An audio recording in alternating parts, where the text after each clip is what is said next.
Habari za muda huu mpenzi mfuatiliaji wa Swahili Stories. Kama hii ni mara yako ya kwanza katika chaneli yetu, tafadhali subscribe ili usipitwe na makala nyingi zijazo. Leo nitazungumzia nchi inayopatikana huko bara la Asia, nchi ya Korea Kaskazini. Mambo 26 kuhusu Korea Kaskazini ambayo huenda ulikuwa huyafahamu. Toka mwanzo hadi mwisho makala hii utakuwa na mimi Radi Ibrahim Nuhu. Karibu.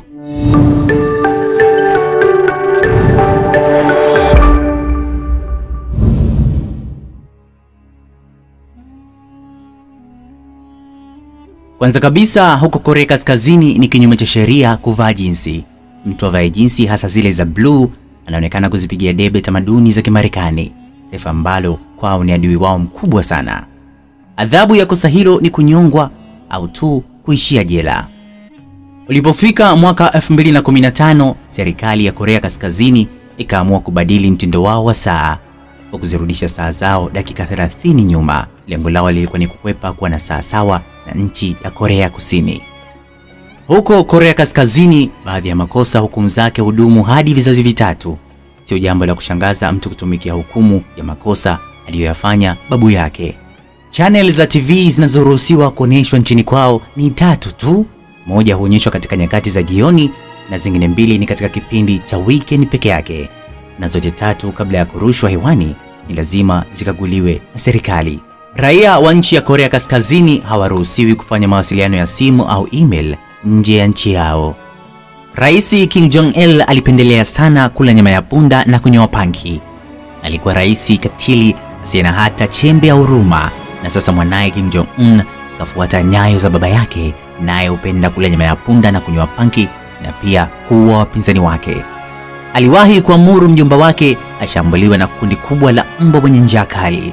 Lakini kama ilivyokuwa baba yake, Kim Jong-un pia ni mwoga sana wa kusafiri nje ya nchi kwa sababu ya kuhofia usalama wake.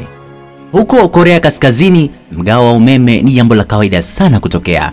Ikifika usiku, serikali huzima umeme maeneo mengi kwa sababu ya uzalishaji wake huwa na kiwango cha chini. Inasemekana 60% ya bajeti ya nchi hiyo inaenda jeshini. Pia 99% ya raia wa Korea wanajua kusoma na kuandika. Kulingana na vitabu vya nchi hiyo, rais wao Kim Jong-un alijifunza kuendesha gari akiwa na umri wa miaka 3. Huko Korea Kaskazini, kwa watu wale ambao wamezaliwa tarehe 8 Julai au tarehe 17 Disemba, hawaruhusiwi kusherehekea birthday, maana ni siku ambazo viongozi wao Kim Jong-il na Kim Il-sung walikufa. Korea Kaskazini wanamiliki kikosi maalumu cha wanajeshi wenye akili sana, au magenius wana uwezo mkubwa katika matumizi ya mtandao, Special Cyber Hackers Unit 121 au Bureau 121. Na inasemekana wametuma askari wao zaidi ya 1200 katika nchi mbalimbali kwa mashambulizi au cyber war. Ndio walihusika katika shambulizi la kampuni ya Sony kulingana na vyombo vya magharibi. Mkorea Kaskazini haongei Kiingereza, lakini bado ametengeneza software yake mwenyewe, yani hatumii Windows katika computers. Hivi sasa wametengeneza smartphone yao isiyotumia Android, yani wamebuni software ya kwao wenyewe. Kuna kijana Mkorea Kaskazini alikuwa anaishi Marekani. Aliporudi Korea Kaskazini baada ya siku kadhaa, alipatikana na simu ya kamera iliyotengenezwa Korea Kusini. Kijana huyo alihukumiwa kifungo cha miaka 3 jela na kazi ngumu. Mataifa makubwa yalipoingilia kati, aliachwa huru na kurudishwa Marekani, japokuwa ni raia wa Korea Kaskazini.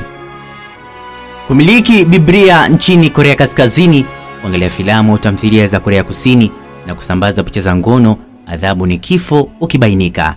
Katiba yao imeweka uhuru wa kuabudu, lakini katika uhalisia kitu hicho hakipo. Korea Kaskazini, ukiona watu wanasali ujue ni watalii au labda ni mabalozi wameamua kuwaridhisha, lakini kuna gereza maalumu kwa watu wenye kutaka Ukristo.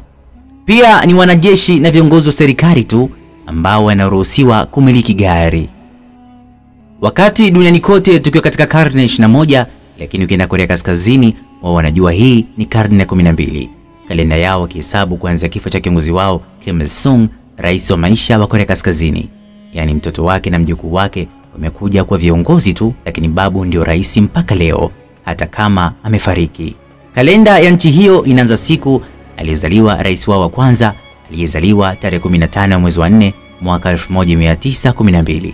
Siku iliyozama meli ya Titanic. Korea Kaskazini kuna mitindo ya nywele 28 iliyohalalishwa na serikali, mitindo 10 kwa wanaume na mitindo 18 kwa wanawake. Kama mtu anataka kusuka ama kunyoa, atachagua kutoka hapo. Akikaidi yatakayompata, asimlaumu mtu. Miaka ya 50 walijenga mji feki mpakani kwao ili kuwavutia watu wahamie kutoka Korea Kusini. Kuanzia mwaka 2009, Korea Kaskazini ikawa sio nchi tena kikomunisti, wakawa na ideology mpya inayoitwa Junchi, wakimaanisha kujitegemea. Korea Kaskazini ndiyo nchi yenye uwanja mkubwa wa mpira kuliko nchi zote duniani. Uwanja wao unabeba watu 150,000. Ukienda Korea Kaskazini, huko bangi ni halali kabisa nchi nzima na haichukuliwi kama ni kitu cha kulewesha. Korea Kaskazini ndio nchi pekee duniani hadi sasa ambayo imewahi kuteka meli ya kivita ya Marekani. Wakati dunia nzima inatumia operating systems za Windows, macOS na kadhalika, wao wanatumia ya kwao inaitwa Star Operating System. Kwa takriban zaidi ya miaka 60 iliyopita, kuna Wakorea Kaskazini wapatao 23 waliokimbilia Korea Kusini, wakati ni Wakorea Kusini wawili tu ndio waliorudi Korea Kaskazini. Ilimchukua miaka 10 mfanyakazi wa CNN kupata visa ya kwenda Korea Kaskazini. Toka mwanzo hadi mwisho wa makala hii ulikuwa na mimi Radi Ibrahim Nuhu. Tafadhali usisahau kusubscribe ili usipitwe na makala nyingi zijazo. Alamsik.